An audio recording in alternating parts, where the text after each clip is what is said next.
Om Namo Bhagavate Vasudevaya. Om Namo Bhagavate Vasudevaya. Om Namo Bhagavate Vasudevaya. We are reading from Srimad Bhagavatam, Canto 5, The Creative Impetus, Chapter 14, The Forest of Enjoyment, Text 46. Ya idam bhagavata sapachita vatata gunna karmano racharsher bharatas yanucharitam swasti ayanam ayushyam dhanyam yashasyam svargyapavargyam vanushrinotyakyasyati abhinandati cha sarva eva shishe sha atmana ashaste na kanchana parata iti. Translation.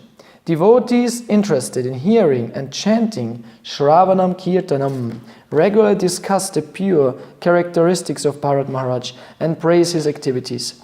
If one submissively hears and chants about the all-auspicious Maharaj Bharat, one's lifespan and material opulences certainly increase. One can become very famous and easily attain promotion to the heavenly planets or attain liberation by merging into the existence of the Lord. Whatever one desires can be attained simply by hearing, chanting, and glorifying the activities of Maharaj Bharat. In this way, one can fulfill all his material and spiritual desires. One does not have to ask anyone else for these things, for simply by studying the life of Maharaj Bharat, one can attain all desirable things. Purport. The forest of material existence is summarized in this 14th chapter. The word Bhavatavi refers to the path of material existence. The merchant is the living entity who comes to the forest of material existence to try to make money for sense gratification. The six plunderers are the senses, eyes, ears, nose, tongue, touch, and mind. The bad leader is diverted intelligence. Intelligence is meant for Krishna consciousness, but due to material existence, we divert all our intelligence to achieve material facilities. Everything belongs to Krishna, the Supreme Personality of Godhead. Can you close the door, please? But due to our perverted mind and senses, we plunder the property of the Lord and engage in satisfying our senses. The jackals and tigers in the forest are our family members, and the herbs and creepers are our material desires. The mountain cave is our happy home, and mosquitoes and serpents are our enemies. The rats, beasts, and vultures are different types of thieves who take away our possessions, and the Gandharvapur is the phantasmagoria of the body and home. The will-o'-the-wisp is our attraction for gold and its color, and material residence and wealth are the ingredients for our material enjoyment.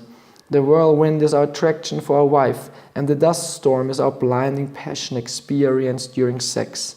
The demigods control the different directions, and the cricket is the harsh words spoken by our enemy during our absence.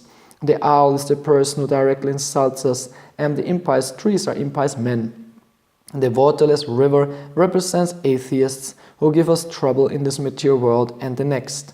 The meat-eating demons are the government officials, and the pricking thorns are the impediments of material life.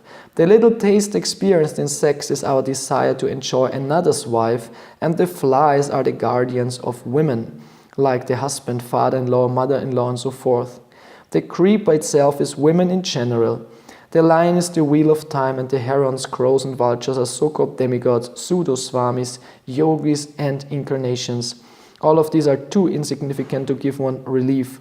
The swans are the perfect brahmanas, and the monkeys are the extravagant shudras, engaged in eating, sleeping, mating, and defending.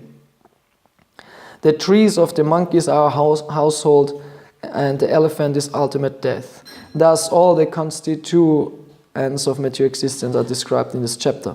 Thus ends the Bhaktivedanta purports of the 5th canto, 14th chapter of the Srimad Bhagavatam, entitled The Material World as the Great Forest of Enjoyment. Hare Krishna. So this was the last verse of this chapter about the forest of material enjoyment, which is a very fearful situation for the conditioned soul. And we have to always understand that we are not the body, and means we are nothing of all these material things, and we shouldn't be attached to all these things.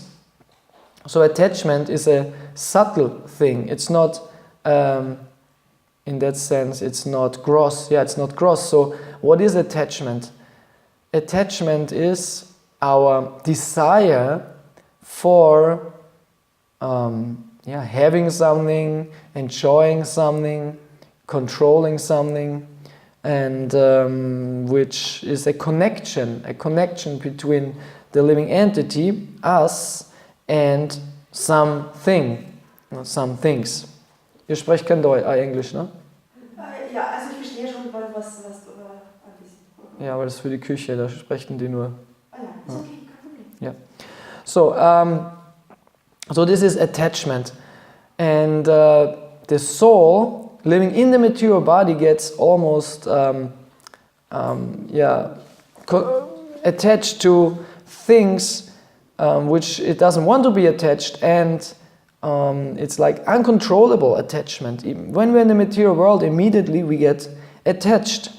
And also Arjuna asked this question: how can it be that someone gets attached even though he does not want to? He asked this question in the 3rd chapter, to the end of the 3rd chapter, this famous question of Arjuna.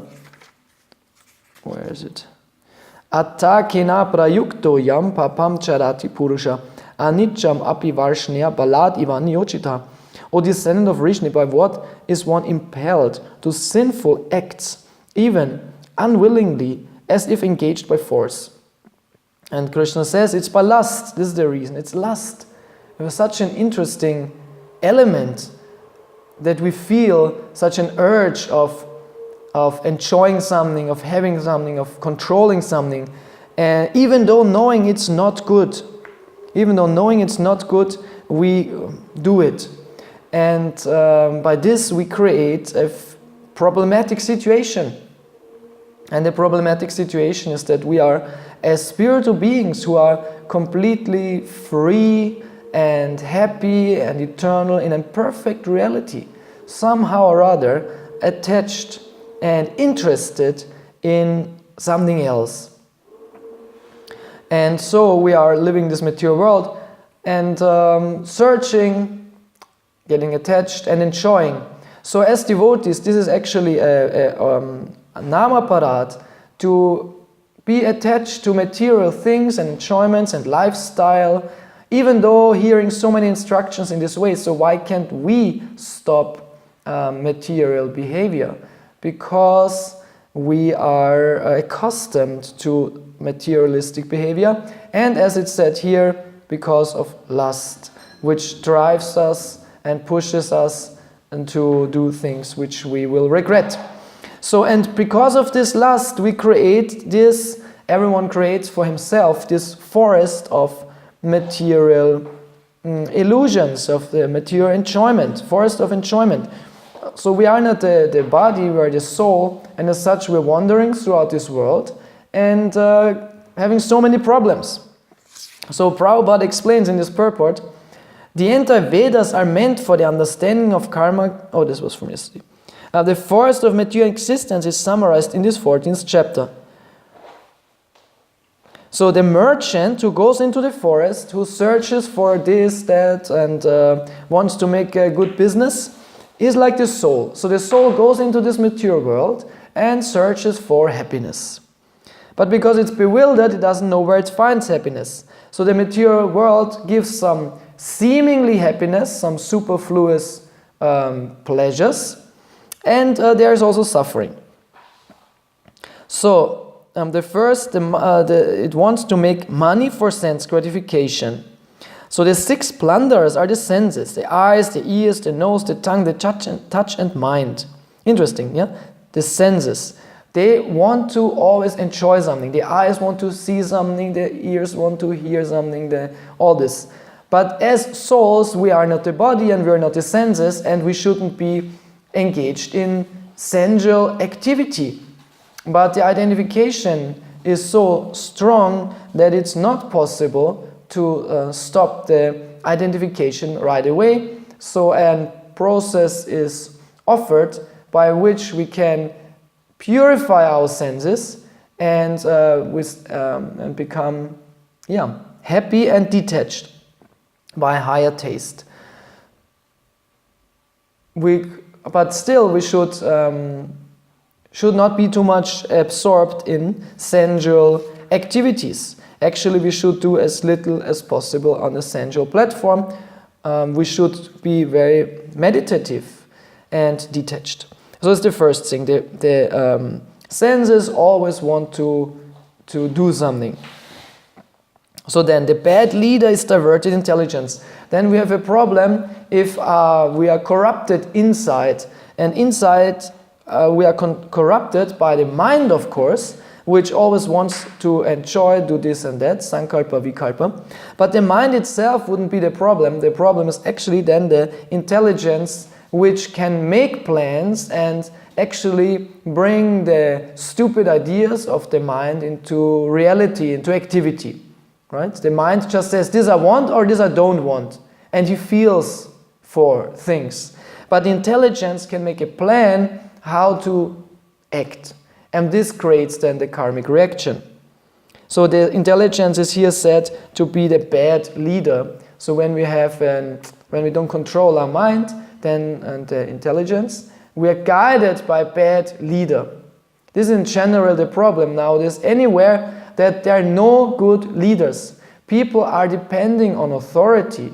We depend on the state, we depend on teachers, right? We get born into this world completely dependent on authority. Our parents, who are depending on material nature and, as I said, government, all this. So there's a whole hierarchy of authorities, and so we depend on them, we need them.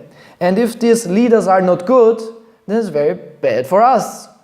And most of the time the leaders nowadays, or the person of authority, are not good. So people revolt, and this makes a very bad situation, because without authority there cannot be any structured, peaceful life. This is not possible. So this is the reason for all this, anarchy. Yeah? Anarchy. Yeah. So bad leaders, bad leader. Intelligence is a bad leader. So intelligent is meant for Krishna consciousness. Everything belongs to Krishna. So then Prabhupada says, the jackals and tigers in the forest are family members. Yeah.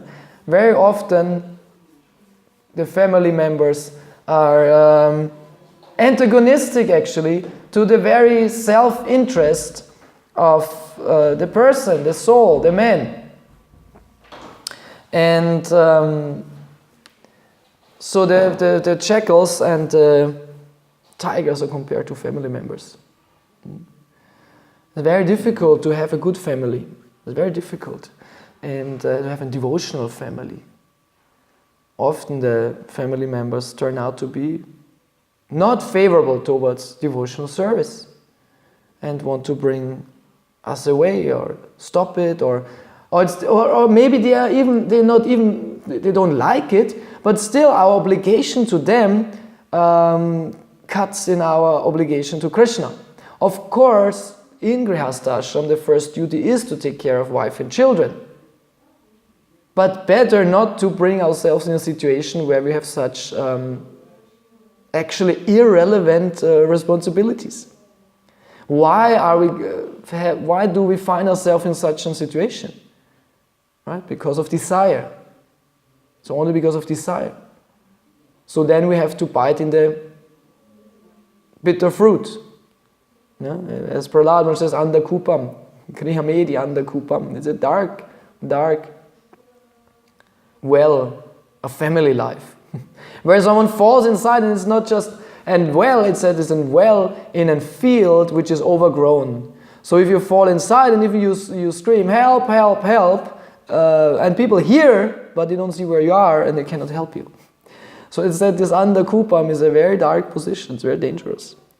Yeah, and then you have family members and they want this, that, and your father-in-law and mother-in-law and you have so many responsibilities, so many social obligations. And that's the reason why it says sannyas means social death. No obligations anymore, only obligation. to Krishna. Nothing else. Everything else is irrelevant. But the sannyasi can only do this and be strict on that if his heart is soft. If it's done out of a negation, of a frustration, this material life, this is not good. Meaning, we can be very strict and strong if our heart is soft. Because then we can tell them, this is all Maya, this is all nonsense, and I will not do it, and you shouldn't do it either. But not because of condemning, but because of mercy and mercy. Mitgefühl. Compassion. This is the thing. So that's the reason why in the ideal Varnashram Dharma situation, you have to go to the Grihastha ashram to make your heart soft, to understand. And then you can very determined leave it. But if you're more intelligent, you can come to the same realization also without it. And you save time. But it shouldn't be done out of frustration and out of hate. Raga dvesha vimukta istu. Vishan indriya ischaran. Atma vasha videyatma prasadam atikachati. This is a verse in Bhagavad Gita, end of Bhagavad Gita, 2nd chapter, where it said, not so far back, but a person free from all attachment and aversion, and able to control his senses through regulative principle of freedom can obtain the complete mercy of the Lord. So then we get prasadam atikachati. If we don't hate, means dvesha, and raga means no attachment. So in a very neutral position. And then we can, but still we are very determined on this platform. So anyway, family members, so if we are from the right point of view detached from it, then it's good. Because we say, I'm a soul, what do I have to do with creating now a family? I'm a soul, what do I have to do with a wife? A man has to do something with a wife, but I'm not a man. I'm a soul, right? So what do I have to do with a wife? It's Maya. And that the soul in the female body thinks is a woman is also Maya. It's just Maya, right? So if we have this realization to some degree, and through this higher taste, then it's not necessary. Then the devotee, he laughs about it. He doesn't laugh about it, but it's just humorous. It's just, actually it's a pity that all people are obsessed by these material identifications, obsessed, and getting in so much trouble. And the devotee who is detached, he sees, it's so easy, it can be so easy, life can be so easy if you're detached. So why all the trouble? But most of people cannot do it. And this is a pity. But maybe possible with right knowledge, and practice, that someone who would not think himself to be so qualified can do it. Can be. Sometimes it's just something is missing and the person can be very detached and very advanced. So this is said here, the family members are jackals and tigers, right? A heavy statement. So this is actually, of course, it's for the material griya medis, but so we should be respectful. Keep a distance from it. And the herbs and creepers are our material desires. Material desires. Actually, we can only practice bhakti in a strong way when we are free from material desires. Meaning, we don't want anything in this world. So we might, of course, we don't want material things for us. We don't want a kingdom, or we don't want a kingdom or material things. The less we have, the better. Actually, devotee thinks the less I have, the better. Why accumulate so many things and distractions? But also from the subtle point of view. It said, Labha, Puja, Pratishta. Labha means, I want to have, okay, this is more gross, but Puja and Pratishta. Puja means, I want to be worshipped, because I'm very advanced devotee, and I enlighten everyone with my mere presence. So I want to be worshipped. And pratishta means I want to have distinction. I'm very special, to think I'm very special, even though I'm devotee. So we should get rid of the subtle the material desires. And that's the reason why it's so good, Trinada Pisu Nichena, and to really humble ourselves on book distribution. We get humbled so much on book distribution. Nobody cares. They are walking by, they're ignoring us. They know who I am? How can they treat me like this? So we have to be very humble on book distribution. That's very good. So it's very good. And preaching in general, it's not just book distribution. Preaching to the non-devotees in general is very humbling, because we have to be very humble in order to communicate with them. Because you cannot be very proud, because they will not take it. You cannot be like, oh, I tell you now how it is. You have to be very humble and please, my dear person, please, my dear conditioned soul, accept the mercy of Chaitanya Mahaprabhu. You have to be very humble. So material desires, then the mountain cave is our happy home. The mountain cave is our happy home. So this is also, with the person, the soul thinks, oh, I have a nice home now, I have my couch, and I can hang out here with my family, and home, sweet home, and gets very attached. Gets very attached to the sofa and the furniture and this and that and the kitchen and the fridge and the parking space in front of their house. And if someone else parks on my parking space, I get really fried. So a devotee, an advanced devotee, is not attached to a house and this. He doesn't want a house.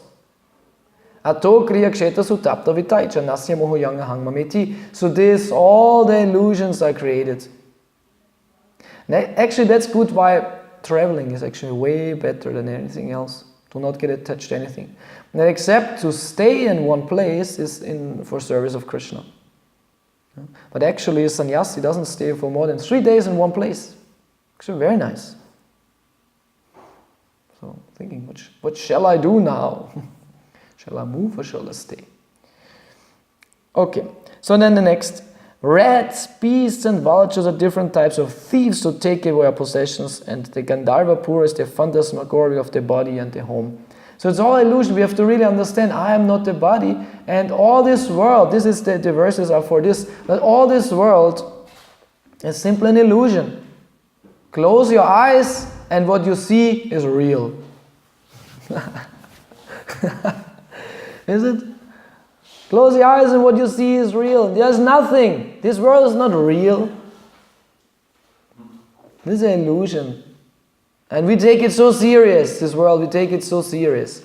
This is important, that is important, this is wonderful, this is great. I want to have this and I want to be like this. And people are completely in illusion in this world, walking up and down the street with their pride and shopping and pretending to be something what they are not, and keeping up status quo and showing off all this nonsense.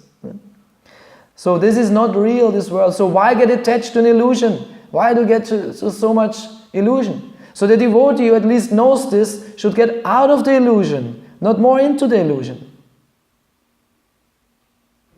Especially these temporary relationships. Temporary relationships. And painful relationships. Painful relationships. So as devotees, we should be more internal and absorbed in Krishna and in service. And there's our pleasure, not in this blah blah of material world. So Prabhupada says here, phantasmagoria of the body and the home. Phantasmagoria is like an illusion of the body and the home. It's an illusion. It will be gone forever, but we're still attached to it. It will be gone forever, and we will even forget it as if it would have never been. Interesting, right? It will be gone forever and forgotten, and it will be so irrelevant to us. How relevant is the wife of my last life now for me? But at that time, I took it probably very serious. Or my husband, I don't know, maybe I was a man or woman. I think it was Emmanuel's life. But let's say I had a wife. I was very attached. I liked her very much. I cannot live without you. You're the most important of my life, right? They sing the songs about it. You are the best thing whatever happened to me. Thank God for you. You're so grateful. Let's be together forever. I love you forever. What do I care about my wife from last life? Nothing. It's forgotten. I don't even know if I had one. Probably had one, but where is it? No. In the same way, everything what we create now, very soon it will be forgotten. So why so much energy into illusion? Something what will be completely irrelevant to us in the future. Completely. So the devotee has this view of eternity and temporarity. So then the next. The will-o'-the-wisp is our attraction for gold, and its color and material residence and wealth are the ingredients for material enjoyment. Money, right? Money is the honey. Money is very powerful. Gold, of course, but money. Because this is power, it's power. You know, I have these bills and I can get this and that. Whatever I want, I can have. Oh, yeah. And the greedy person, collects more and more, and then he has a safe, they call it a safe, no? a vault, and they put all the money inside, the bills and the gold, and then they just open it and look at it. It's so beautiful. And then they get out, no? And they pile it. Oh, it's so beautiful, it's all mine, it's for me. Nobody will have it. And I can buy, but no, I don't want to buy, I want to have more of it, and more of it, and more of it. Right? Greed. Such an interesting, for what? It's just sense enjoyment. Sometimes they don't even want to buy something with it, just to have it is for them great. And so they're an illusion. And that's why one of the principles we keep is no gambling. Because gambling is always to get these things, become greedy. I take only a little bit and I get lots out of it and become very greedy, and greed destroys us. All these bad qualities destroy us, like envy and greed, anger. So a devotee keeps away from all that what incites and creates bad qualities. And a determined devotee keeps away also from family life, because it can create many bad qualities. Actually, it can create many bad qualities. Get too attached, especially to the woman. There's one quality, it's called jealousy. Jealousy. Man and woman both have it. When someone looks at my woman, I become very, what are you looking? Or she talks to another man. Why were you talking to him? What was your, you think, she betrays you, she doesn't like you anymore, and you look at her, what is she doing? And all the time become obsessed. And that's the reason why they kill often the woman. If I cannot have you, no one should have you. Oh, I want divorce, it's not so fine with you anymore. And then he kills her. And then kills himself also. No, he shoots at first her, and then him, and then himself, right? He kills the fiancé, no? So much drama happening because of this. Or women also. Often women also killing the husband. They are also often very jealous. And when she knows that he goes with another girl, and then at night she cuts his genitals. You heard about this? Very often it happened. You read some in the newspaper. She cuts his. Yeah, the woman cuts his genitals. His pride.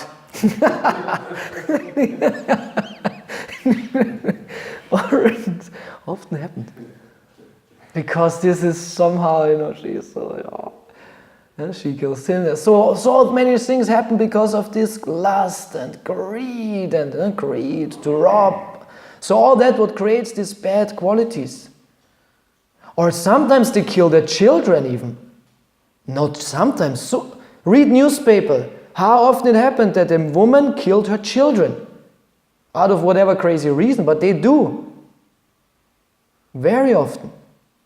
Somehow it's too much for her, on her nerves, or whatever it might be. Or maybe they are crazy, but they kill the children. The man kills the children and then the woman. So in the beginning they weren't, a relationship doesn't start with hate. That means, I hate you, that's the reason why I want to be with you and then kill you or something. They come together, it was very nice. They fall in love, and they probably said fall in love, fall in lust. And then they have honeymoon, we have children, yes, and everything starts nice. Like this story of Stephen King. They made a movie out of it, it's called Shining. You know this movie? I actually never saw it, I just heard about this story, but it's also the man and the woman, they live together, and he has a woman and he has a child. And then he works in some hotel, and it's in the mountains. And his job is to just be in this hotel for the winter, because nobody is there. It's a very heavy winter. So for a month, he is alone in this hotel with his wife and the child. He should housekeeper, right? And when he's there, he becomes crazy because he's alone for a long time in middle of nowhere, just with his wife and the child. And he becomes crazy, and then in the end he wants to kill them. And it's like not a horror movie, but like a very intense movie, And then he runs after them with an axe and wants to kill them like this, Old movie. But anyway, this can happen, right? If you're too much with this person together, you love each other, but suddenly you hate each other, you want to kill the person. This is what can happen. I don't hope it's happened to decent devotee families. But I just say about the potential, right? And so the Bhagavatam speaks in this tone, better not, right? Not do anything material, just surrender to Krishna, just chant Hare Krishna and preach, and that's it. Don't do anything else. If you do, you can make it in a nice way. There are ways it's recommended, yes, but still there's a danger. It's not me being so drastic. Actually, the Bhagavatam is so drastic. Here what Prabhupada says more. The whirlwind is our attraction for a wife. A whirlwind. There was a couple of weeks back a whirlwind, or a hurricane in Hamburg.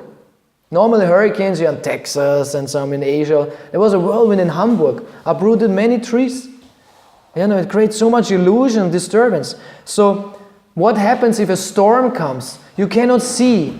You cannot. You're not secure. So the whirlwind is this attachment for the opposite sex. It makes us crazy. It bewilders us. We don't know what to do, and it destroys us actually. It's blinding. Blinding passion, Prabhupada says, you have attraction for sex. It's blinding. It's completely crazy. That's the reason why in the Vedic civilization, lust is always as little as possible, because it starts little and it's like a little fire, it's just like a spark, and it's bigger and bigger and bigger, and becomes a big flame, a fire, a forest fire, and it takes us completely over, it overtakes us. So as sincere devotees, we always try to keep lust as little as possible. And we know this, right? This is how the sex works. In the beginning it's like nothing, but then the lust gets bigger and bigger and bigger, and they get incited, and they have sex. And interesting, what is after sex? Suddenly the intelligence comes back. Because after the sex, everything is over, and then you see the world from a different point of view. So the lust overtakes us, bewilders us, and actually identifies us completely with the body. It's the strongest illusion. Complete identification with the body. I have to do this now. And after it's over, then other things appear suddenly again in reality. But when it overtakes us, this is the only thing what is important. Right? It's the only thing what is important. So that's the reason why in Vedic civilization, man and woman, this is always treated very cautiously, because this is how the lust develops. And in our civilization now, there's even one more lust, more lust, more lust, more lust. And now it's warm and the women run around like prostitutes. Like normal woman who is not a prostitute, but she looks like a prostitute. They are dressed like prostitutes. A couple of years back, this is only other people would go to her and say, how much are you? But now they run around like this. It's normal. You can see everything. And no wonder why people are crazy, because if you see this all the time, it incites lust. And then the woman says, oh, it's not my fault. It's the man's fault. They cannot behave. They cannot control. But it said in Vedic scriptures that, in Bhagavatam, that woman is like fire and man is like butter. And when you bring the butter too close to the fire in such a situation, the butter melts. So in that sense, it's not the fault of the man. It's not the fault of the man. It's the fault of the woman if she cannot behave and he cannot dress properly. This is a law of nature. So in Vedic civilization, the woman behaves very decent and very chaste, because she knows this is a Shakti she has and she doesn't want to create disturbance. And the man, on the other side, is also living as brahmachari. He can control, behave himself. But if this comes too close together, this is impossible to control. As Krishna says here, it's lust. And lust is, even Arjuna says, you do it without wanting it. It's so powerful. It's so powerful. Yeah. So then, many things. Meat-eating demons are government officials. Right? Nowadays, the governments, they are just rascals. They just rip off the people with more and more laws and taxes, which are absurd, actually. There are laws and there's like an Erbschaftssteuer. If my father dies and he wants to give me something, inheritance, I have to pay a tax for the Erbschaft, for the inheritance. There are even Schenkungssteuer. If I want to just give you my house or my car or $1,000, just, we have to pay taxes for this. And a Schenkungssteuer. You are not allowed to give a gift. There are taxes for all kinds of things. And they want to increase it more and more. The governments are always working nowadays against the interest of the people. There are also Einkommenssteuer, income tax. And some people revolt against it. One devotee actually has a business and he doesn't pay income tax because he says it's not legal. He fights it. He doesn't pay it. In America, there are big movements against the income tax because it's something completely illegal from some point of view. I don't know the details. But, or the GEZ here in Germany, this big problem with the news, that they want a tax you have to pay, even though you don't watch TV. Everyone has to pay some money for TV, even though you don't watch. It's according to household. Every household has to pay. Such things, and many people revolt against it because it's not fair.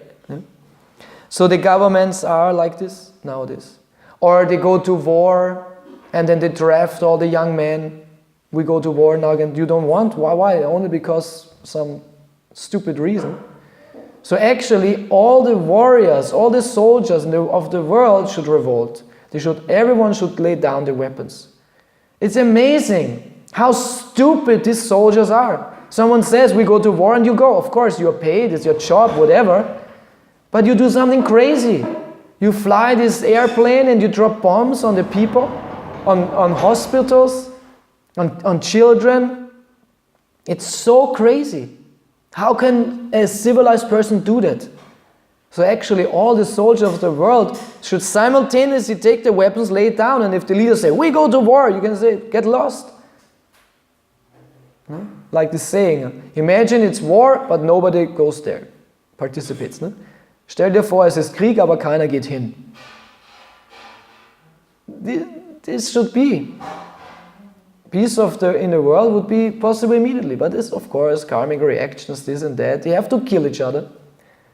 Prabhupada said, or actually Tolstoy says, solange es Schlachthäuser gibt, gibt es auch Schlachtfelder. As long as we kill the animals in such a cruel way, we will kill each other on the battlefield in most cruel ways. So this is Kali Yuga. This is Kali Yuga. It's the most crazy age and it becomes more and more and more crazy. in the name often of good things, right? But as Goethe says, ich bin der Geist, der Gutes will und Böses schafft. Or how's it? Ich bin der Geist, der Gutes will und Böses schafft. Or ich bin der Geist, der Böses will und Gutes schafft. Like this. He says, Mephisto. Yeah, he says, I want something bad, but I don't know if he says I do the good and it creates the bad or other way around. But this is what nowadays they think. Oh, this is very good, but it's so bad. So the Bhagavatam is the scripture for the age, which is a light in this dark age of Kali Yuga, and we should use it, and we should be humble in front of the Bhagavatam, meaning even though we don't like it because of our brainwashing. Yeah, we live in an extremely ideological time. It's amazing how much people are getting indoctrinated by now new views and all this. It's amazing. Everywhere there's this manipulation, there's an agenda going on in really changing the mind of people. Yeah. Some things might not be even that bad if there's some Aufklärung in some regard, but most of the things is just bring people to a complete hedonistic life, right? And so it's an ideological war, actually. There's an ideological war. And if we are not trained in thinking like a philosopher, we become bewildered. So the philosophy is of the Bhagavad. This is the philosophy and of the Acharyas who represent it. And this is what our worldview should be. And if something else comes across, you know it's just Maya, it's nonsense. And there should be realization, understanding, and then we are protected from this materialistic ideas which contaminate our and subvert our determination to surrender to Krishna and make us doubtful. So the Bhagavatam should be accepted as the highest authority, as the highest pramana, the highest evidence. And the words of Prabhupada enlighten us, and this is how reality is. As Prabhupada said, as it is. And everything else is just speculation of materialists. How can we trust, right? It's amazing. How can we trust news, like media? It's known that they lie and cheat all the time. So who wants to put faith in a source of knowledge which is permanently lying? Who wants to put faith in the government, who is all the time is cheating, manipulating, and doing things behind curtain and whatever, and is not working for the interest of people? It's just for the interest of corporations, more and more. Who wants to put the faith in science? They are all cheaters. How can you believe whatever they say? Now it's found out NASA is betraying all the time. NASA. Right? And you say, oh, huh? What's good? Yeah, like one thing that there